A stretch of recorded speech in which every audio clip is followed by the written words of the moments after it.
नमस्कार, स्वागत है आप सभी का राजपथ टीवी पर और मैं हूं आपके साथ सपना ठाकुर। रुक करेंगे उत्तर प्रदेश की खबरों की तरफ। केंद्र की बीजेपी सरकार के 8 साल पूरे होने पर बीजेपी गरीब कल्याण के रूप में इसे मना रही है। इसी क्रम में जनपद जालौन के जिला मुख्यालय उरई में गरीब कल्याण जनसभा का आयोजन किया गया। कार्यक्रम में प्रदेश सरकार के कैबिनेट मंत्री नंद गोपाल गुप्ता नंदी बतौर मुख्य अतिथि शामिल हुए, जहां उन्होंने जनसभा को संबोधित करते हुए केंद्र सरकार की 8 वर्षों की उपलब्धि गिनाई। उरई के राजकीय मेडिकल कॉलेज में आयोजित जनसभा में सैकड़ों की संख्या में लोग पहुंचे। इसके साथ ही कार्यक्रम में बीजेपी विधायक और जिला पंचायत अध्यक्ष सहित तमाम जनप्रतिनिधि मौजूद रहे। इसके साथ ही कार्यक्रम में राज्यसभा सांसद बाबूराम निषाद विशेष अतिथि के रूप में शामिल हुए। आदरणीय प्रधानमंत्री जी के नेतृत्व में 2014 से आज 2022 8 साल सरकार ने जिस तरह से जन कल्याणकारी योजनाओं को धरातल पर उतारने का काम किया है, आज उसका जीता जागता उदाहरण आपने यहाँ पर देखा है। सभी जाति धर्म मजहब के लोग जो लाभार्थी के रूप में यहाँ पर आए थे, उनके साथ हमने बातचीत की है। मैं सबको बधाई देना चाहता हूँ। 8 साल बेमिसाल, बिना रुके बिना थके प्रधानमंत्री जी ने भारत में रहने वाले 130 करोड़ लोगों के लिए कल्याणकारी योजनाएं, जन कल्याणकारी योजनाएं लागू की है। उसी का नतीजा है कि 2014 से 2017 तक जो उन्होंने काम किया, जनता ने उन पर मोहर लगा के 2017 में हमें प्रचंड बहुमत दिया। 2017 के बाद फिर हम लोगों ने काम किया, डबल इंजन की सरकार ने काम किया। 2019 में प्रचंड बहुमत मिला और 2022 भी आपने देखा है किस तरह से प्रचंड बहुमत जनमानस ने देने का काम किया। तो वहीं काशी में संतों की धर्म परिषद की बैठक शुरू हुई। यूपी में हिंसा के बीच आज संतों की बैठक जारी हुई। देश में बढ़ते इस्लामी आतंक के खिलाफ काशी धर्म परिषद के संत बैठक कर रहे थे।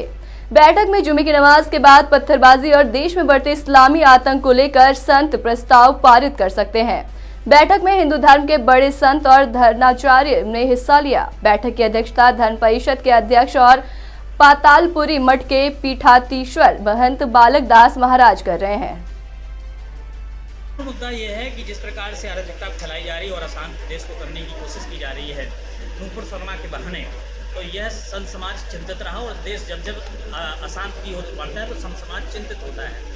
जिस प्रकार से जुम्मे की नमाज पढ़ करके और बाहर निकलते हैं और फिर ईटा पत्थर चालू हो जाता है, कहीं ना कहीं से उस नमाज में क्या पढ़ाया जा रहा है मौलवी गुब्बारा, इस पर जो है प्रशासन तत्काल ध्यान रखे और उस जुम्मे की नमाज को पहले तो तत्काल बंद कर देना चाहिए, जिससे देश अशांत हो रहा हो। और जिस प्रकार से लोग बैठ करके टीवी चैनलों पर अंड का बंड बक रहे हैं, हमारे भगवान पर टिप्पणी कर रहे हैं, कभी जो पर्सनल पार्ट की बात करते हैं तो कभी फुटपाथ पर शिव जी को बैठने की बात करते हैं, कभी हमारे शिव जी को ग्रिल से छेद करने की बात करते हैं, तो कहीं ना कहीं से ये सारी चीज़ें देश को अशांत करने की बात। सार्वजनिक स्थान हो या फिर खुला स्थान, अगर आप यहाँ खड़े होकर शराब पीते हैं तो अब आपकी खैर नहीं, क्योंकि ऐसे लोगों पर झांसी पुलिस ने नकेल कसना शुरू कर दिया है। रात में झांसी पुलिस ने 191 लोगों को खुले और सार्वजनिक स्थान पर खड़े होकर शराब पीने पर हिरासत में ले लिया। मालूम हो कि झांसी एसएसपी शिवहरी मीणा के निर्देश पर पुलिस ने अपने अपने थाना क्षेत्र में खुले स्थान और सार्वजनिक स्थानों पर खड़े होकर या फिर बैठकर शराब पीने वालों के खिलाफ अभियान चलाया। रात में भी पुलिस ने कुछ ऐसा ही अभियान चलाया। अलग अलग थाना क्षेत्रों की पुलिस ने अभियान चलाते हुए 191 व्यक्तियों को हिरासत में ले लिया। बताया जा रहा है कि सभी व्यक्ति खुले स्थान पर शराब पी रहे थे। पुलिस ने हिरासत में लिए हुए व्यक्तियों के खिलाफ कार्रवाई शुरू कर दी है। तो वही अगली खबर भी झांसी से है, जहां प्रेम विवाह में बाधा बने परिवार के कारण प्रेमी प्रेमिका घर से भाग निकले। एक हफ्ते तक इधर उधर भटकने के बाद प्रेमी युगल पुलिस अफसरों के पास पहुंचे और प्रार्थना पत्र देकर शादी कराने और अपने जान माल की रक्षा के लिए गुहार लगाई।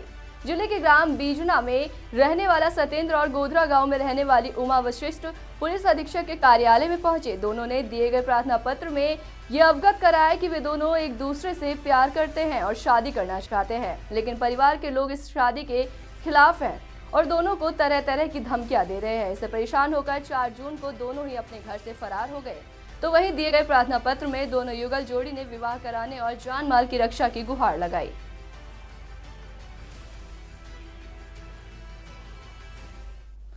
कोकिलावन में एक ऐसा घर है जिसका नाम अपना घर आश्रम है। इस घर में रहने वालों में भले ही खून का रिश्ता ना हो, मगर इंसानियत के रिश्तों की नई नई इबादत यहाँ अक्सर लिखी जाती है।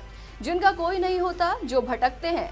इस अपना घर आश्रम में उनको प्रभु जी की तरह से खाना रखा जाता है। वहीं कोसी कला के विशिष्ट समाज सेवी भाजपा नेता तरुण श्रेष्ठ ने आज परिवार सहित अपना जन्मदिन अपना घर आश्रम में रहकर अनाथ और असहाय प्रभुजियों को भोजन कराकर मनाया। उन्होंने बताया कि इस तरह के कार्य करने से उन्हें अपार खुशी मिलती है। कई भी अनाथ मानसिक दिव्यांग नजर आते हैं तो उन्हें यहाँ लाया जाता है। सोशल मीडिया और पुलिस के माध्यम से उनके स्वजनों की तलाश कर उन्हें सौंप दिया जाता है। यहाँ रहने वाले दिव्यांगों को प्रभु जी के नाम से पुकारा जाता है। यहाँ पर हमने जो भी हमारे क्या नाम अपना घर आश्रम है, यहाँ पर करीब 125 प्रभु जी रहते हैं। प्रभु जी उनकी यहाँ देख रेख की जाती है, चिंता की जाती है। बहुत से तो विक्षिप्त हालत में रहते हैं, बहुत से बीमार रहते हैं, तो वो सब यहाँ पर बहुत ज्यादा चिंता की जाती है। तो हम यहाँ पर साल में कोशिश करते हैं, कम से कम एक बार नहीं तो 2 बार भी कोशिश करते हैं, यहाँ पर आते हैं और सभी प्रभु जी बोला करते थे। जो भी यहाँ पर हमारे अनाथ मानो, इनको या दुखी मानो या इनको क्या नाम है रोगी मानो, किसी भी तरह से मानसिक रोगी या क्या नाम स्वास्थ्य के रूप में, तो इस जगह उनके हम चिंता करते हैं और यहाँ पर आके खाने का पीने की व्यवस्था हर साल कोशिश करते हैं। हमको साल में 1 बार 2 बार यहाँ पर आकर चिंता की जाए। केंद्रीय राज्य मंत्री भानु प्रताप वर्मा जनपद जालौन पहुंचे, जहां वे सामूहिक विवाह समारोह में बतौर मुख्य अतिथि शामिल हुए। इस मौके पर उन्होंने नव दंपति को आशीर्वाद देकर उनके सुखद दाम्पत्य जीवन की कामना की। वहीं इस मौके पर उन्होंने कहा कि मुख्यमंत्री सामूहिक विवाह योजना के तहत पहले 50,000 रुपए का अनुदान गरीब कन्याओं के विवाह के लिए दिया जाता था, लेकिन अब ये राशि 2 गुना कर दी गई है, जिससे कि निर्धन और असहाय लोग अपनी बेटियों का विवाह कर सके। समिति द्वारा 12 गरीब कन्याओं का विवाह संपन्न कराया गया। वहीं इस मौके पर केंद्रीय राज्य मंत्री भानु प्रताप वर्मा समेत जिला पंचायत अध्यक्ष घनश्याम अनुरागी, सदर विधायक गौरी शंकर वर्मा ने नवजोड़ों को आशीर्वाद दिया। विशेष रूप से यहाँ साकवार जन कल्याण कोरी जन कल्याण परिषद जालौन के द्वारा यहाँ सामूहिक विवाह का कार्यक्रम किया गया है। उसमें 12 जोड़े का आज दाम्पत्य जीवन प्रारंभ हुआ है। सभी ने जयमाला हुई है, सारी चीज़ें हुई हैं और विशेष रूप से जनपद कल्याण द्वारा जो परिषद है उसके द्वारा उन बच्चों को उपहार के रूप में सामान भी दिया गया है, सारी चीज़ें गई। मैं तो सिर्फ इतना जानता हूँ कि पिछली बार जो सामूहिक शादियाँ होती थी, सारी चीज़ें होती थी, गरीब परिवार के लोग शादियाँ करते थे तो उत्तर प्रदेश सरकार के द्वारा 50,000 रुपये प्राप्त होते थे। अब की बार इसे बढ़ाकर दोगुना कर दिया गया है, 1 लाख रुपए कर दिया गया है और 1 लाख रुपए इन बच्चियों को सरकार की द्वारा से प्राप्त हुए और हमारी जो परिषद है साकवार समिति है उसके द्वारा भी बच्चों को आभूषण और सारी चीज़ें दी जा रही है, जिससे उनका जीवन। प्रयागराज हिंसा के मास्टरमाइंड जावेद पंप के घर पीडीए का बुलडोजर पहुंच गया। ध्वस्तीकरण की कार्रवाई शुरू कर दी गई। वहीं मौके पर भारी संख्या में फोर्स तैनात है।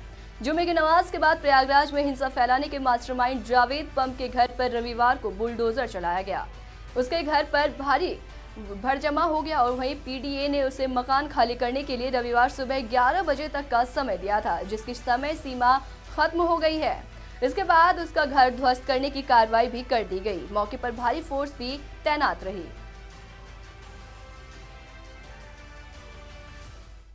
तो ऐसे ही तमाम बड़ी खबरों के लिए देखते रहिए राजपट टीवी, सबसे पहले भारत।